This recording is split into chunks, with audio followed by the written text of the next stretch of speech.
नमस्कार दोस्तों, आप सभी का बहुत बहुत स्वागत है। अगर आप 2024 के भीतर अपना एक नया सीएससी सेंटर खोलना चाहते हैं, सीएससी वीएलई आप बनना चाहते हैं, तो आपको सीएससी आईडी लेने के लिए किन किन दस्तावेजों की जरूरत होगी और किस पोर्टल के माध्यम से आपका पंजीयन होगा, ये सारी जानकारी मैं आज आपको शेयर करने वाला हूं।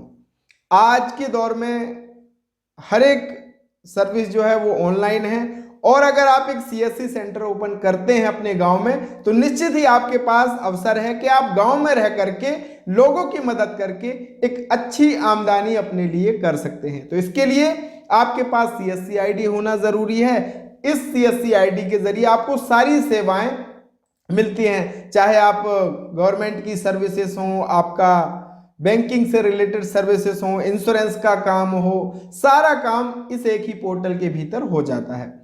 तो अगर आपको आईडी लेना है तो 2024 के भीतर नया पोर्टल शुरू किया गया सीएससी की तरफ से, जिसका लिंक है cscregister.csccloud.in। इस पे आके आपको अपना पंजीयन करना होगा। न्यू रजिस्ट्रेशन का ऑप्शन यहाँ पे आ गया है। अब डॉक्यूमेंट के लिए अगर हम बात करें तो आपका देखिए पैन कार्ड सबसे पहले आपको जरूरी है। उसके बाद वोटर आईडी कार्ड आपका होना चाहिए, आधार कार्ड आपके पास होना चाहिए, पासपोर्ट साइज का फोटो आपके पास होगा ही, साथ ही पुलिस वेरिफिकेशन रिपोर्ट भी आपकी अब यहाँ पे लगने वाली है। हाईएस्ट क्वालिफिकेशन का जो डॉक्यूमेंट है, जहां तक आपने पढ़ाई करी है वो उसकी मार्कशीट आपकी चाहिए होगी। साथ ही सबसे महत्वपूर्ण, हो सकता है कि ये सारे डॉक्यूमेंट तो आपके पास हों ही, आपके पास आधार कार्ड होगा, आपके पास पैन कार्ड होगा, आपके पास आपकी मार्कशीट होगी, आपके पास आपका वोटर आईडी होगा, लेकिन ये जो दो अन्य दस्तावेज हैं जो कि बहुत ही जरूरी हैं, टीसी सर्टिफिकेट और बैंक बीसी सर्टिफिकेट यानी बिजनेस कॉरस्पॉन्डेंट का जो सर्टिफिकेट है वो आपके पास होना चाहिए। जब आप यहाँ पे टिक करके गेट स्टार्ट करेंगे ना, तो सबसे पहले आपको टीसी सर्टिफिकेट मांगता है। तो ये टीसी सर्टिफिकेट कैसे मिलेगा? तो इसके लिए सीएससी एंटरप्रेन्योर्स कोर्स जो होता है, टीसी कोर्स टेली सेंटर वाला, उस पर आपको रजिस्टर करना पड़ेगा। तो आप जब यहाँ पे टीसी सर्च करेंगे, जैसे आप टीसी सर्च करेंगे तो सबसे पहली लिंक आपको यही मिलेगी। इस पे आपको अपना रजिस्ट्रेशन करना है और रजिस्ट्रेशन करने के बाद यहां से जो आपको एक रजिस्ट्रेशन नंबर मिलता है वो आपको यहां पे डालने की जरूरत होगी।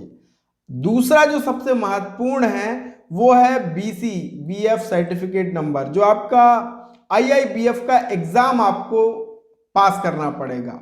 आईआईबीएफ एग्जाम के लिए आप ऑनलाइन रजिस्ट्रेशन कर सकते हैं, लेकिन ध्यान रखें इसकी एक परीक्षा होती है जो इतनी साधारण नहीं होती, इसके लिए आपको तैयारी की जरूरत है। तो टीसी के लिए भी स्टडी मटेरियल आपको मिल जाएगा, आईआईबीएफ एग्जाम के लिए भी स्टडी मटेरियल आपको मिल जाएगा, जिससे आप ये दोनों परीक्षाएं पास कर सकते हैं। इसके लिए आप हमारे जब डिजी इन्फो ऐप हमारा जो है, अगर आपने अभी तक इंस्टॉल नहीं किया, आप एक नए सीएससी वीएलई हो, तो हम आपके लिए एक सीएससी फुल ट्रेनिंग कोर्स भी चलाते हैं। जो नए सीएससी वीएलईज हैं उनके लिए ये कैसे शुरुआत से वो पोर्टल को यूज करना सीखेंगे, हर एक सर्विस की ट्रेनिंग उनको यहाँ पे मिलती है। तो ये कोर्स से भी आप जुड़ सकते हैं। साथ ही अगर आपको आईआईबीएफ का एग्जाम देना है तो उसके लिए स्टडी मटेरियल भी आपको यहाँ पे मिल जाएगा। आधार एग्जाम देना है, आधार एग्जाम का स्टडी मटेरियल मिल जाएगा। आईआईबीएफ का एग्जाम देना है वो भी आपको यहाँ पे मिल जाएगा। सारे आपको जो एक वीएलई से संबंधित होते हैं वो आपको यहाँ पे मिल जाएंगे। तो आप ये दो चीजें बहुत जरूरी हैं। सबसे पहला तो टीसी का रजिस्ट्रेशन आप कर लीजिए और इसका नंबर आपके पास होना चाहिए। दूसरा, आईआईबीएफ का एग्जाम आपको देना पड़ेगा, तो उसका सर्टिफिकेट होगा, तब जाकर के आप सीएससी पोर्टल की सीएससी आईडी के लिए अपना रजिस्ट्रेशन कर पाएंगे। अगर आपको कोई भी जानकारी और चाहिए तो आप मुझे व्हाट्सएप कर सकते हैं। वीडियो के डिस्क्रिप्शन में व्हाट्सएप चैट का लिंक हमने दिया है, और कोर्स से जुड़ना चाहे तो कोर्स से भी जुड़ सकते हैं। बहुत बहुत धन्यवाद। Thank you so much.